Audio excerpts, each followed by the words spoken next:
Paul Kagame et Félix Tshisekedi très déterminés à ramener la paix tant en République démocratique du Congo, RDC, son pays, que dans l'ensemble de la région des Grands Lacs. Le président Félix Tshisekedi fait de cette question une obsession.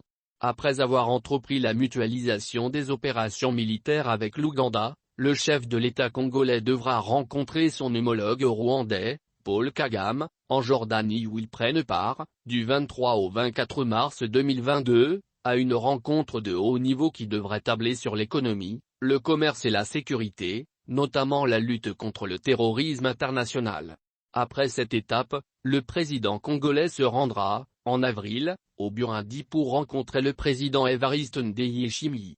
Je veux faire de cette région de l'Est un havre de paix et de développement, elle a tous les atouts pour cela, a juré dernièrement Tshisekedi, à l'issue de son voyage privé en Belgique. Invité du roi Abdoulaye, le président de la République, Félix-Antoine Tshisekedi participe à une rencontre de haut niveau en Jordanie. Et ce, après avoir présidé les activités de la journée congolaise à l'Expo universelle à Dubaï. Il prend donc part, du 23 au 24 mars, à cette rencontre de haut niveau organisée par le roi Abdoulaye à Aqaba, l'une des stations balnéaires de la Jordanie. Invité de marque du souverain jordanien, Félix Tshisekedi sera aux côtés de certains hauts responsables africains, notamment le président Paul Kagame du Rwanda, Philippe Nyusi du Mozambique ainsi que le Premier ministre tanzanien, Kassim Majaliwa. Selon la presse présidentielle, Aqaba sera le centre des échanges bilatéraux entre ces différents leaders africains qui devraient, en principe, tabler sur l'économie, le commerce et la sécurité, dans l'un de ses volets consacrés à la lutte contre le terrorisme international. C'est en marge de ce sommet qu'est prévu un tête-à-tête entre le président congolais Félix Tshisekedi et son homologue rwandais Paul Kagame. On se souviendra qu'avant de regagner Kinshasa, jeudi 17 mars 2022, après un séjour privé d'une dizaine de jours passés en Belgique pour des soins de santé, le président Félix Tshisekedi avait accordé une interview au journal Le Soir au cours de laquelle il s'est dit déterminé à ramener la paix en République démocratique du Congo, RDC, un pays en proie depuis plus de 25 ans à des violences qui ont sans doute fait des millions de morts. Résoudre les problèmes sécuritaires, c'est mon obsession et je suis déterminé à ramener la paix. C'est pour cela que j'ai voulu mutualiser les opérations et impliquer les pays voisins, principalement l'Ouganda et le Rwanda, NDLR, ce qui nous a amené à lancer des opérations avec l'armée ougandaise contre les ADF, Allied Democratic Force, des rebelles qui sévissent dans la province de l'Ituri, dans le nord-est de la RDC, a-t-il affirmé. Évoquant la présence des groupes armés étrangers sur le sol congolais, le président avait affirmé essayer de régler cette question à la fois de manière bilatérale et sur le plan régional. Il y a, par exemple, les groupes armés des Red Tabara qui combattent le régime burundais, les FDLR, la rébellion Hutu rwandaise des Forces démocratiques pour la libération du Rwanda, NDLR, qui veulent déstabiliser le Rwanda, tout cela depuis le sol congolais?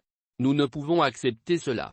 Je rencontrerai prochainement le président, Paul Kagame en Jordanie et, en avril, je me rendrai au Burundi pour rencontrer le président, Évariste Ndayishimiye. Je veux faire de cette région de l'Est un havre de paix et de développement, elle a tous les atouts pour cela, a-t-il indiqué.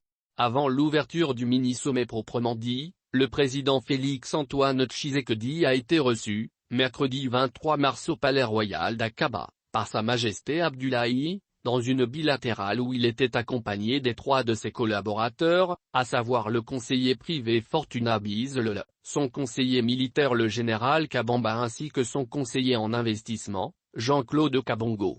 D'emblée, les deux personnalités ont exprimé chacune leur joie d'être face à face. En premier, le président de la République a remercié Sa Majesté Abdullah de l'avoir invité dans son royaume.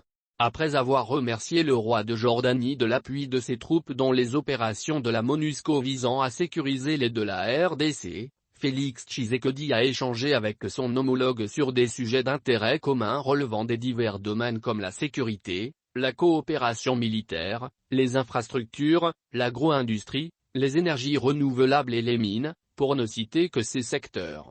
Dans un entretien qui a duré une trentaine de minutes, Sa Majesté le roi de Jordanie s'est dit très satisfait du nouveau départ entre les deux pays dont les relations passaient autrefois par des intermédiaires. Abdullahi s'engage déjà, à cette étape, à parrainer des missions économiques des deux pays. Par ailleurs, les deux hommes d'État se sont accordés pour régler des aspects juridiques de cette coopération bilatérale naissante, par les biais de leurs gouvernements respectifs. La Jordanie, rappelons-le, est un pays d'Asie occidentale, Moyen-Orient. C'est une monarchie créée en 1946. Son territoire est entouré à l'ouest par les territoires palestiniens, territoire antique de Judée et de Samarie, et Israël, le long du Jourdain et de la mer Morte, au sud par l'Arabie Saoudite, à l'est par l'Irak et au nord par la Syrie, avec, en outre, un accès sur le golfe d'Aqaba, celui-ci communiquant plus au sud avec la mer Rouge. Si l'arabe est la langue officielle, l'anglais reste répandu dans les domaines éducatifs et médiatiques. Sa capitale et sa plus grande ville étamment distante d'Aqaba de 332,8 km, soit 4 h de route.